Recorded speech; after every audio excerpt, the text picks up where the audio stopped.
Anderson County. This is Councilman Brett Sanders recapping June the 17th, 2025's council meeting.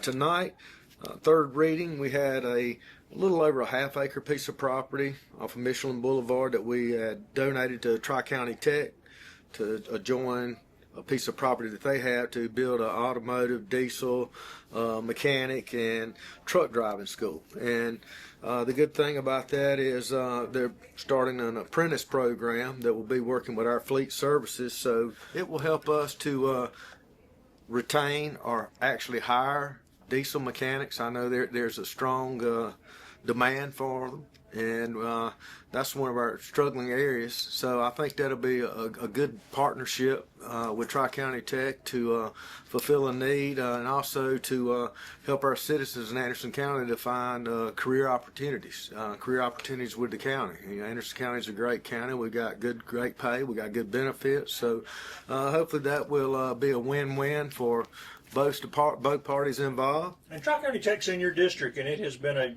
boom for Anderson County over the years. A lot of people don't realize or understand that as companies look at Anderson County to expand or to move or build companies here in our area, one of the first thing is our area, and recreation is very high on their list, which I wouldn't have thought that, but recreation and things for their families to do.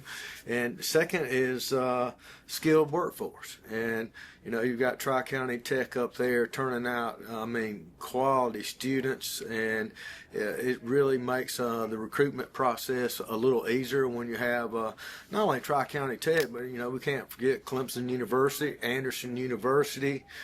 So there's a lot of local schools and trade schools around here that create a talented, skilled workforce that other areas they don't have that opportunity or that asset. So it's always a blessing, and Tri-County Tech does a lot for Anderson County, and it's always nice when you can partner and work and it be a reciprocal win-win relationship for both parties.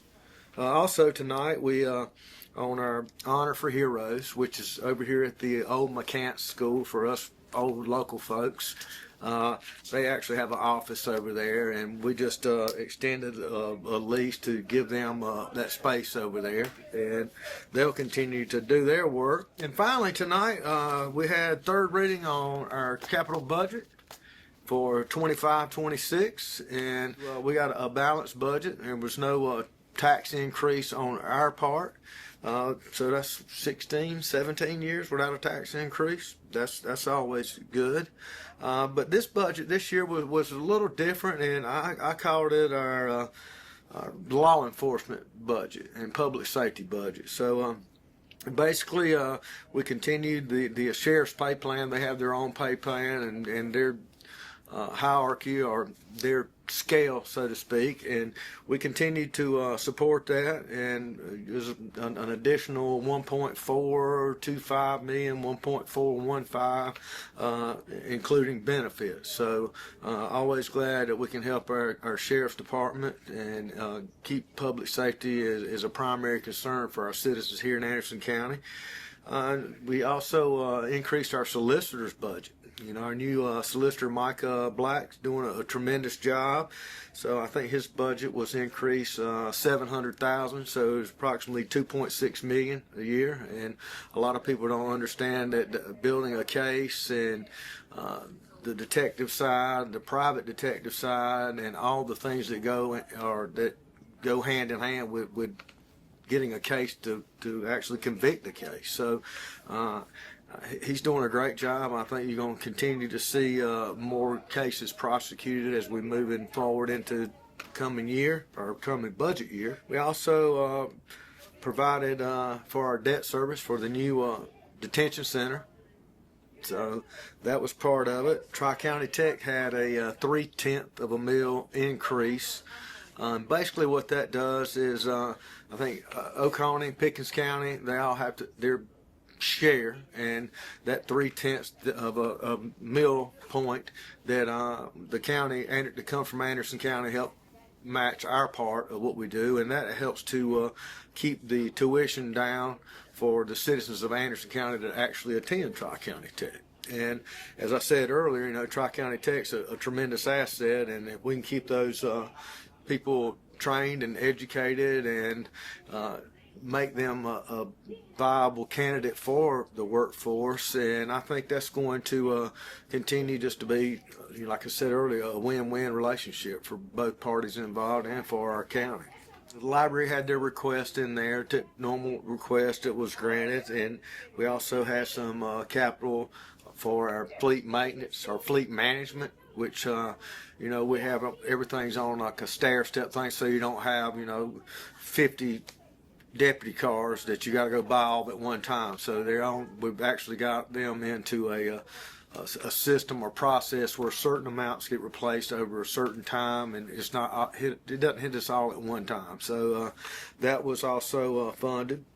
And then we had some budget transfers tonight.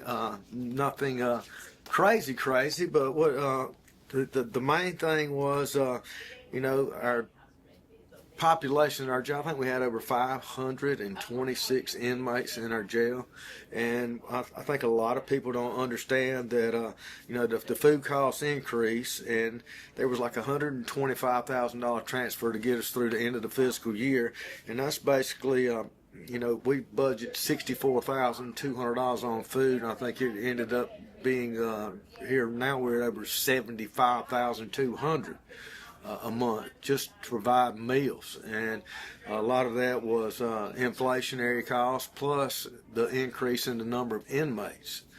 And same thing with our 13 detention officers that we budgeted for in our budget this year.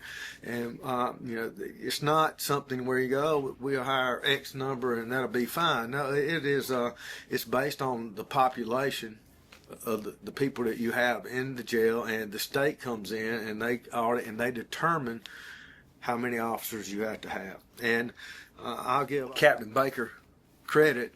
He's going to be the guy that oversees our jail and runs the jail. He sat down and met with the state, and based on the layout of our new jail system, we were able to decrease the number that the state was actually mandating us to have. So I want to thank Officer Baker for the good job he done. I'm glad that instead of sitting back and just taking what they sent in, we actually sat down and presented our argument and showed, you know, how it's different from the old setup. So as we wind up the 24-25 fiscal budget and move forward, everything's balanced, and just happy to be a part of it. And again, our finance department, Miss Davis, Neil, the people down there, and our county staff, amazing group of people. Our county council, everyone on our council cares, concerned, and you know, during the budget process, I enjoy working on it. It's a lot of work. It's aggravating, and it takes a lot of time. But you can sit down, and then you can talk to other council members one-on-one, answer questions, bounce ideas off each other, and then, you know, we have a finance committee. But I tend to look at it from, you know, I want everyone's input, you know, not just the finance committee, and then we share what we think's best. You know, we sit down and I talk with each council member, talk with the staff, talk to department heads, and, you know, you come up with a plan. You know, no budget's perfect, but you come up with a budget that that everyone can live with and everyone can work under. And I'm just blessed that we have a council like we have, and the employees and staff that Anderson County has. And as a citizen of Anderson County, I'm proud of what we have in place here. And whether I was here or not, you know, a lot of times when you're not in the day-to-day, you know, and I was that way, you know, I tend to get a little vocal at times about certain things, but once you're actually here in the day-to-day, and all the information is available online. You can get everything on our budget, you can receive, but once you actually sit in there and you go through it line by line, and certain things that you think, well, this is what I can cut out and do, and then you realize, oh, that's mandated by the state. You can't do this. You can't touch that money here. You have to have X number of months in reserve. So it's very educational. And I like learning new things, and it's been a very eye-opening process. Every year it is, and again, I'm happy to be a part of it, and blessed to be an Andersonian. Thank you.